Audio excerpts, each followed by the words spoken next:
आपने आज उन जीवित देवताओं को देखा है, उन जीवित देवताओं को देखा है। मैं अभिभूत हूं, मैं सचमुच, मैं अपने जीवन में किसी कवि सम्मेलन में कभी नहीं रोया।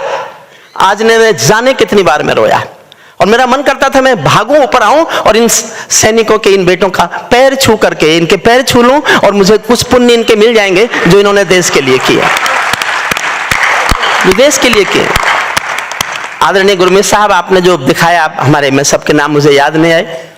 मैं मेरठ कॉलेज में, मेरठ यूनिवर्सिटी में पढ़ाता था, अब तो मैं भी रिटायर हो गया। कैप्टन मनोज तलवार का पार्थिव शरीर आया था मेरे शहर में। मैं उस पार्थिव शरीर को, अंतिम यात्रा जो होती है, उसमें शामिल हुआ था। आगे मैं अंतिम दर्शन के लिए नहीं जा पाया था। मैंने पीछे खड़े होकर एक छोटी सी कविता लिखी थी कैप्टन मनोज तलवार के अंतिम संस्कार में। अगर मुझे आदरणीय संचालक जी और मंच आज्ञा दे, स्वागत, क्योंकि मेरा नंबर बहुत बाद में आएगा, तब तक हमारे कुछ अतिथि चले जाएंगे, इसलिए मेरा मन है, मैं अपने को रोक नहीं पा रहा। कुल 3 मिनट की कविता है, मुझे उस कविता को पढ़ने की अनुमति ये सदन दे दे। मैं सबसे पहले करगिल के शहीदों पर एक कविता सुनाना चाहता हूं। मैंने पिछले 20 साल में लगभग अधिकतर अपने मेरे लेखन का 80% सेना पर है, शहीदों पर है, आतंकवाद पर है, जम्मू पर है, कश्मीर पर है, करगिल पर है। बाद में मेरा नंबर सबसे बाद में आएगा, मैं जानता हूं, लेकिन ये एक कविता मैं पहले सुना। जो लोग उठ के जा रहे हैं, अभी बैठे हैं,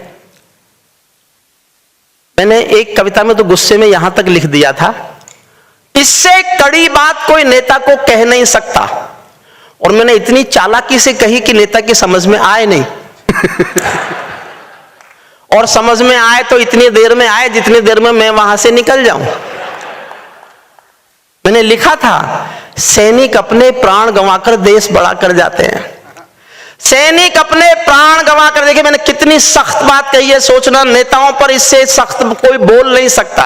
सैनिक अपने प्राण गंवाकर देश बड़ा कर जाते हैं, बलिदानों की बुनियादों पर राष्ट्र खड़ा कर जाते हैं। जिनको मां के बलिदानी बेटों से प्यार नहीं होगा, उन्हें तिरंगे को लहराने का अधिकार नहीं होगा। उन्हें तिरंगे को लहराने का अधिकार। जिंदाबाद। ये हैं वो लोग, ये हैं वो देवता, ये हैं वो रक्षक, ये हैं वो वर्दियां, ये हैं वो सैनिकों की आवाजें, सैनिकों के हौसले, जिनके कारण इस देश में सब त्योहार मन रहे हैं, हम सब लोग आराम, और हिंदुस्तान आजाद है, ये महसूस कराने का दम केवल भारत के सैनिक पर है, इसके सिवा किसी पर नहीं, किसी पर नहीं। मेरा एक दोस्त है अशोक चारण, उसने एक बात बताई, आप अरबपति हो, खरबपति हो, करोड़पति हो, टाटा जी हो, बिरला जी हो, अडानी जी हो, आप किसी को नौकरी के लिए बुलाइए और उससे कहिए मैं तुमको तनख्वाह दूंगा 1 लाख रुपया, 2 लाख रुपया, 5 लाख रुपया, 10 लाख रुपया, लेकिन तुमको मेरे लिए मरना पड़ेगा। एक व्यक्ति नहीं मिल सकता इस बात पर किसी भी अमीर से अमीर आदमी के लिए जो ये कह दे कि मैं तुम्हारे लिए मर सकता हूं। केवल सैनिक है, जानता है वो देश के लिए मरेगा, फिर भी छोटे से पैसे की नौकरी करने के लिए तैयार हो जाता है। महावीर इंटरनेशनल ने हमको जो दृश्य यहां दिखाया, मैं आपसे अनुरोध करूंगा, आपके पूरे देश में ब्रांच हैं, ये बड़ा काम होगा इस देश की जनता पर, देश की राजनीति पर, देश के प्रदूषण पर बहुत बड़ा काम होगा। ऐसे कार्यक्रम कीजिए और इनकी मेहरबानी मांगिए कि आपको उपस्थिति देकर ये जनता के सामने खड़े होकर ये दिखा दे कि शहीद जिंदा भी होते हैं, जो जिंदा शहीद हैं उन्हीं के कारण हम लोग आज जिंदा हैं। 3 मिनट की एक कविता पढ़ना चाहता हूं, सबको समर्पित करता हूं। एक यहाँ बेटियां ऐसी भी हैं जिनके पति उस युद्ध में नहीं रहे थे, आज उनको सम्मानित किया गया। जब उनको हम देख रहे थे, मैंने जो मुझ पर भी गुजरी, मैंने उस अंतिम यात्रा में पीछे खड़े होकर गीली आंखों से एक छोटी सी कविता लिखी है, सुन लीजिएगा। फिर हमारा यशदीप कौशिक, बधाई देता हूं यशदीप कौशिक आपको कि आप अगर इतने अच्छे कार्यक्रम, मैं तो पहली बार उनसे मिल रहा हूं आज, लेकिन इस महान कार्यक्रम में मुझे लाकर जो मुझ पर उपकार किया है, मैं जीवन भर इसका एहसान कभी नहीं चुका सकता। मैं आदरणीय साहब, आप लोगों ने सचमुच, मैं इतना भावुक हूं। अरुण जैमिनी मुझसे बार बार पूछता रहा, भाई साहब कैसे कविता पढ़ेंगे? मैंने कहा मैं कोशिश करूंगा कि हम कविता पढ़ने की मानसिक स्थिति में आ जाएं हम किसी तरह से। आप ये मान के सुनना कि क्योंकि कवि सम्मेलन होना तो है ही, हम तो इसीलिए आए। छोटी सी कविता सुन लीजिए। मैं केशव का 5 जन्म भी गहन मौन में खोया हूं। मैं गीतकार नहीं, हमारी बेटिया गीतकार बैठी, लेकिन भीतर कहीं, बहुत भीतर कहीं जब कुछ टूटता है तो ऐसा भी लिखा जाता है। मैं केशव का 5 जन्म भी गहन मौन में खोया हूँ। उन बेटों की याद कहानी लिखते लिखते रोया हूँ।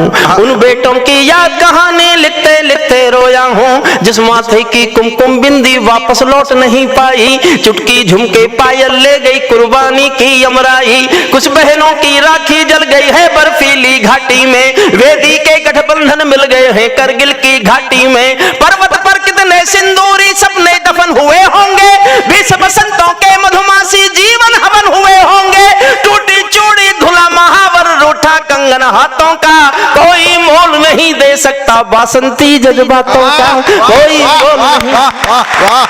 टूटी चूड़ी धुला महावर रूठा कंगन हाथों का, कोई मोल नहीं दे सकता बासंती जज्बातों का।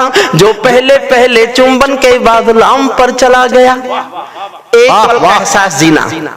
और मैं 20 साल से पढ़ रहा हूं ये कविता, लेकिन इससे पवित्र मौका जहां मैंने जिनके लिए लिखी उनके चरणों में बैठ के पढ़ने का मौका मुझे महावीर इंटरनेशनल ने दिया। मैं इस बात को जीवन में कभी नहीं भूलूंगा। जो पहले पहले चुंबन के बाद लाम पर चला गया, नई दुल्हन की सेज छोड़कर युद्ध काम पर चला गया। उनको भी मीठी नींदों की करवट याद रही होगी, सबको परिवार याद आता है। उनको भी मीठी नींदों की करवट याद रही होगी, खुशबू में डूबी यादों की सलवट याद रही होगी, खुशबू में डूबी यादों की सलवट। और मैं अपने जीवन की सबसे अच्छी पंक्ति कर्नल गुरमीत सिंह जी आपके चरणों में भेंट करता हूं। मैंने इससे अच्छा जीवन में कुछ लिखा ही नहीं। रोया भी बहुत था, लेकिन मुझे लगा मैं जीवन में एक ही पंक्ति अच्छी लिख पाया हूं, वो पंक्ति आपको सौंपता हूं। मुझे दुआएं देना तालियों से, अगर ऐसी पंक्ति मैंने एक और लिख ली ना तो महसूस करूंगा मैं कवि हो गया हूं। जीवन की सबसे अच्छी पंक्ति सुनो। उनको भी मीठी नींदों की करवट याद रही होगी, खुशबू में डूबी यादों की सलवट याद रही होगी। उन आंखों की 2 बूंदों से 7 सागर हारे हैं, उन आंखों की 2 बूंदों से 7 सागर हारे हैं। जब मेहंदी वाले हाथों ने मंगलसूत्र उतारे हैं, जब मेहंदी वाले हाथों ने मंगलसूत्र उतारे हैं। गीली मेहंदी रोई होगी छुपके घर के कोने में। मैं एक ऐसी बिटिया को जानता था जहां मैं पढ़ाता हूं, वो एक फौजी से प्यार करती थी। ना बिटिया ने घर पे बताया, लड़की ने घर बताया, ना फौजी ने अपने घर बताया। दोनों ने शादी का भी तय कर लिया कि अगली छुट्टी में फौजी आएगा तो शादी करेंगे। वो लड़की उस फौजी के नाम की मेहंदी रचा रही है बैठी हुई, और जिस समय मेहंदी रचा रही है उसके नाम की, उसी समय खबर आती है फौजी शहीद हो गया। इस पल को जीना मेरे साथ। गीली मेहंदी रोई होगी छुपके घर के कोने में, ताजा काजल छूटा होगा चुपके चुपके रोने में। जब बेटे की अर्थी आई होगी सोने आंगन में, जब बेटे की अर्थी आई होगी सोने आंगन में, शायद दूध उतर आया हो बूढ़ी माँ के दामन में, शायद दूध उतर आया हो बूढ़ी माँ के दामन में। वो विधवा पूरी दुनिया का बोझा सर ले सकती है। संसार के किसी भी मुल्क में, किसी भी मजहब में स्त्री अर्थी को कंधा नहीं देती। करगिल के युद्ध में एक बेटा शहीद हुआ था, वीरेंद्र सिंह। भरतपुर के पास एक गांव है अजान। जब सेना के लोग उसका पार्थिव शरीर लेकर आए तो उसकी पत्नी गायत्री देवी नाम है उनका, उन्होंने अफसरों की मर्जी के खिलाफ, गांव के लोगों की मर्जी के खिलाफ शादी के दिन के कपड़े पहने और शमशान घाट तक अपने पति की अर्थी को कंधा दिया। ये दुनिया की पहली घटना थी जब कोई औरत अर्थी को, उसके बाद तो काफी घटनाएं घटी, लेकिन पहली घटना थी ये। मैंने इस पर एक लाइन लिखी है, आपका मन मांगती है, समर्थन मांगते है सदन का सुनना। तब बेटे की अर्थी आई होगी सोने आंगन में, शायद दूध उतरवाया हो बूढ़ी माँ के दामन में। वो विधवा पूरी दुनिया का बोझा सर ले सकती है, वो विधवा पूरी दुनिया का बोझा सर ले सकती है, जो अपने पति की अर्थी को भी कंधा दे सकती है, जो अपने पति की अर्थी को भी कंधा दे सकती है। मैं ऐसी हर देवी के चरणों में शीश झुकाता हूँ, इसीलिए मैं कविता को हथियार बना कर गाता हूँ, इसीलिए मैं हथियार बना कर गाता हूँ। जिन बेटों ने पर्वत काटे हैं अपने नाखूनों से। देखिए आपने पहाड़ियां ऐसे चढ़े होंगे, मैंने कल्पना की है। अंतिम 6 पंक्तियां सैनिक के शौर्य पर बोल रहा हूं। मैंने सैनिक के शौर्य पर केवल 6 लाइन लिखी है इस कविता में, वो सुनिए। जिन बेटों ने पर्वत काटे हैं अपने नाखूनों से, उनकी कोई मांग नहीं है दिल्ली के कानूनों से, उनकी कोई मांग नहीं है दिल्ली के कानूनों से।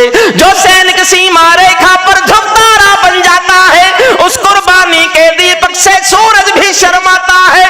गर्म दहानों पर तोपों के जो सीने अड़ जाते हैं, उनकी गाथा लिखने को अंबर छोटे पड़ जाते हैं। उनके लिए हिमालय कंधा देने को झुक जाता है, कुछ पल तो सागर की लहरों का गर्जन रुक जाता है। उस सैनिक के शव का दर्शन तीर्थ जैसा होता है, चित्र शहीदों का मंदिर की मूरत जैसा होता है। चित्र शहीद। बहुत बहुत धन्यवाद।